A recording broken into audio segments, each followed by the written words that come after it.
이 CTO라고 하는 만성 완전 폐색 병변은 그 병변이 완전히 막힌 지 3개월, 최소 3개월이 지난 병변이기 때문에 그게 이제 굉장히 석회화가 되고 딱딱해지면서 콘크리트처럼 굳어버립니다. CTO 같은 경우는 모든 심혈관 중재 시술의 가장 이제 핵심적인 부분들을 다 모아놓은 가장 난이도가 높은 시술이기 때문에 그만큼 이제 경험이 많은 게 굉장히 중요합니다.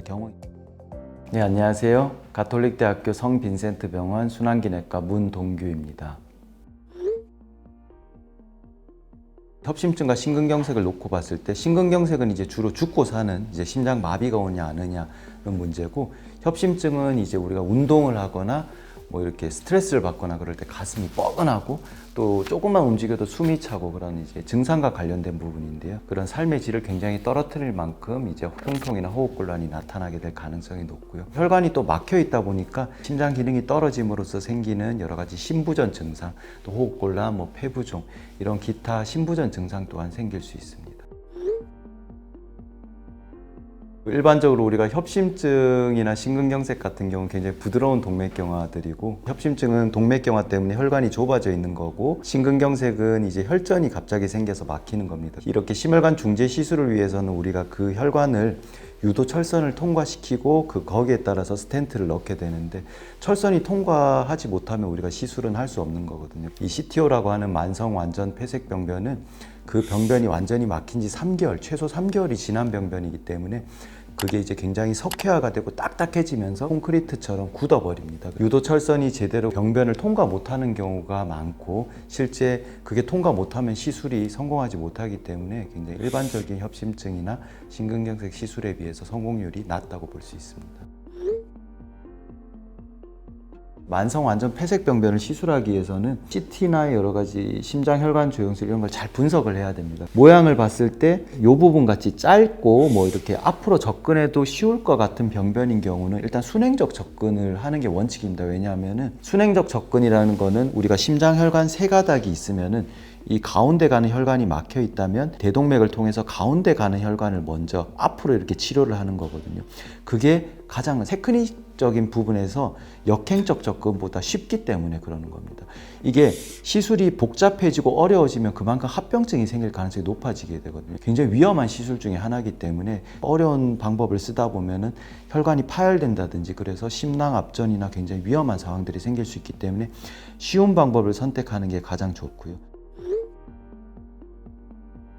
유도 철선을 통과시키는 게 굉장히 중요합니다. 굵기가 보통 3mm 내외 되는 굉장히 가는 혈관이에요. CTO 같은 경우는 모든 심혈관 중재 시술의 가장 이제 핵심적인 부분들을 다 모아놓은 가장 난이도가 높은 시술이기 때문에 그만큼 이제 경험이 많은 게 굉장히 중요합니다. 경험이 많은 건 중요하고, 실제로도 그런 논문도 있거든요. CTO 성공을 좌우하는 굉장히 중요한 요소 중에 하나가 그 센터가 1년에 몇 개의 CTO 케이스를 하느냐, 그게 많으면 많을수록 초기 성공률이 훨씬 높다라는 데이터가 실제로 있습니다. CTO 시술을 좀 적극적으로 하고 많이 하는 센터, 그리고 그 중에서도 CTO 시술을 전문적으로 하는 의사가 굉장히 성공률이 높다고 볼 수 있습니다.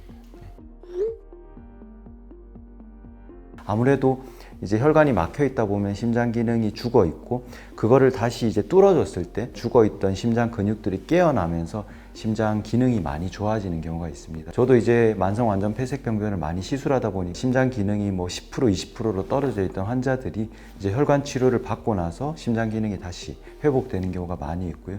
그거는 약물 치료만으로 해결이 안 되거든요. 왜냐하면 결국 혈액 공급이 다시 원활하게 가야 기능이 좋아지기 때문에 그 시술이 굉장히 중요하다고 할 수 있습니다.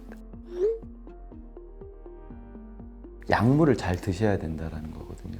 풍선 확장을 하게 되면은 다시 이렇게 혈관이 오그라들려고 하는 성질이 있어요. 그래서 그거를 지지해 주기 위해서 코발트 크롬이란 금속 성분으로 된 스텐트를 넣게 되는데, 금속에 그 혈관에 있는 혈소판들이 지나가다 달라붙게 돼요. 달라붙으면서 혈전이 갑작스럽게 생기기 때문에 잘 뚫어놔도 다시 막히게 될 수 있습니다. 그래서 최소 6개월까지는 그 아스피린 계통 약을 2가지를, 이중 항혈소판 요법이라는데 2가지를 꾸준히 드셔야 되고, 치과를 간다든지 뭐 건강검진을 한다든지 이럴 때 약을 일주일 끊고 오라 하는 경우가 있어요. 저희가 어떤 시술을 했는지 모르는 경우가 많기 때문에 그런 상황에서 그날 임의로 약을 끊게 되면 스텐트가 막힐 수 있습니다. 6개월 이내에는 약물을 잘 복용하고 그런 약을 끊어야 되는 치과 치료나 뭐 내시경 같은 건강검진, 꼭 급한 수술이 아닌 정규 수술, 그런 것들은 6개월 이후로 연기를 해야 되는 게 가장 중요합니다.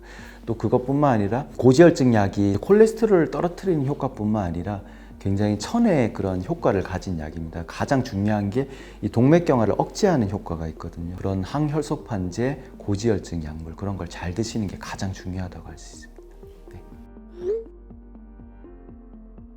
이게 어떤 흉통이나 호흡곤란이 없다면은 일반적으로는 약물 치료를 하는 게 원칙이긴 합니다. 그런데 이 세 가닥 중에 두 가닥 이상이 제 기능을 못하게 되면 심장 기능이 떨어지게 되고 심장 마비가 올 수 있습니다. 그래서 적극적으로 막혀있는 혈관을 뚫는 치료를 해보는 게 굉장히 도움이 될 거고요. 막힌 혈관이 있다면 장급종합병원에서 한번 상의를 좀 해보시는 게 좋을 것 같고요. 제가 한 가지 더 말씀드리고 싶은 건 요새 이제 워낙 인터넷 매체가 발달하다 보니까 저희가 꼭 약이라고 하는 거는 굉장히 효과가 있는 거고 꼭 드셔야 될 것들인데, 그런 약물보다는 다른 보조요법에 의존하는 경우가 되게 많으세요. 근데 영양제나 이제 건강식품 물론 좋겠지만 그거는 약이 아닙니다. 그래서 의사 선생님이 처방해주는 약을 가장 잘 드시는 게 중요할 거고요.